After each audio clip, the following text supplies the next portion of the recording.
నమస్తే ఫ్రెండ్స్, ఈరోజు మనం బెంగళూరులో ఫేమస్ అయిన దొడ్డ గణపతిని అయితే చూడ్డానికి వచ్చాము. ఈ టెంపుల్ అనేది బుల్ టెంపుల్ పక్కనే ఉంటుంది. దొడ్డ అంటే పెద్ద గణేశుడు అని అర్థం. ఈ టెంపుల్ 16వ శతాబ్దానికి చెందింది. కెంపిగౌడ అనే ఒక అతను ఈ విగ్రహాన్ని చెక్కించారంట. ఆ రోజుల్లో కెంపిగౌడ అనే ఒక అతను ఈ విగ్రహాన్ని ఆ బ్లాక్ గ్రానైట్ రాయితో ఏకశిల విగ్రహం కింద చెక్కించి ఇక్కడ స్థాపించారంట. ఈ విగ్రహం కూడా 16వ శతాబ్దానికి చెందింది.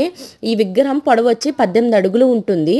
ఈ విగ్రహానికి ఒక ప్రత్యేకత ఉంది. ప్రతి సంవత్సరం ఈ విగ్రహం అనేది పెరుగుతూ వస్తూ ఉంది అంట. ఈ విగ్రహానికి 4 సంవత్సరాలకి ఒకసారి 110 కిలోల వెన్నతో ఫుల్గా రాస్తారు. వెన్నంతా రాసి అలంకరణ చేస్తారంట. చేసినప్పుడు ఆ వెన్న అనేది అస్సలు కరగదంట. మామూలుగా అయితే వెన్న బయట పెట్టగానే కరుగుతుంది, కానీ విగ్రహానికి రాసినప్పుడు వెన్న అనేది అస్సలు కరగదంట.